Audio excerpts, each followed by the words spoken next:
In the 3rd year of the reign of Jehoiakim, king of Judah, came Nebuchadnezzar, king of Babylon, unto Jerusalem, and besieged it. And the Lord gave Jehoiakim, king of Judah, into his hand, with part of the vessels of the house of God, which he carried into the land of Shinar to the house of his God. And he brought the vessels into the treasure house of his God.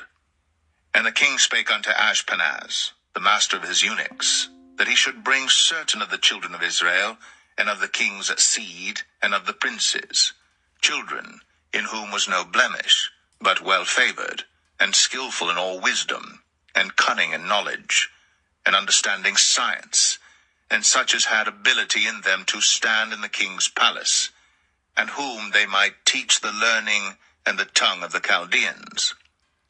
And the king appointed them a daily provision of the king's meat, and of the wine which he drank, so nourishing them 3 years, that at the end thereof they might stand before the king.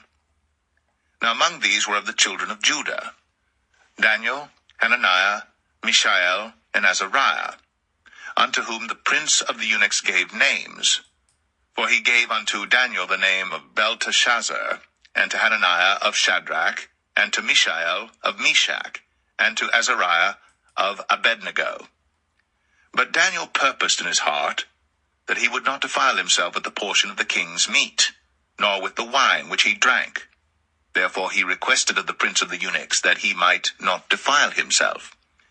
Now God had brought Daniel into favor and tender love with the prince of the eunuchs. And the prince of the eunuchs said unto Daniel, I fear my lord the king, who hath appointed your meat and your drink. For why should he see your faces worse liking than the children which are of your sort?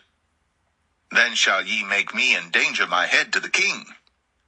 Then said Daniel to Melzar, whom the prince of the eunuchs had set over Daniel, Hananiah, Mishael, and Azariah, Prove thy servants, I beseech thee, 10 days, and let them give us pulse to eat, and water to drink.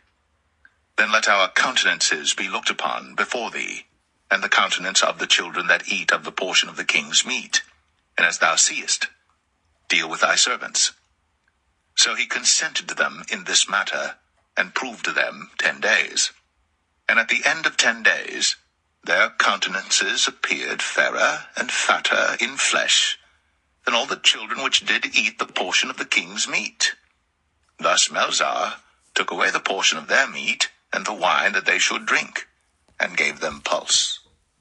As for these 4 children, God gave them knowledge and skill in all learning and wisdom, and Daniel had understanding in all visions and dreams.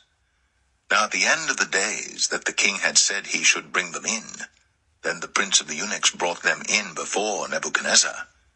And the king communed with them, and among them all was found none like Daniel, Hananiah, Mishael, and Azariah. Therefore stood they before the king. And in all matters of wisdom and understanding that the king inquired of them, he found them 10 times better than all the magicians and astrologers that were in all his realm. And Daniel continued even unto the 1st year of King Cyrus.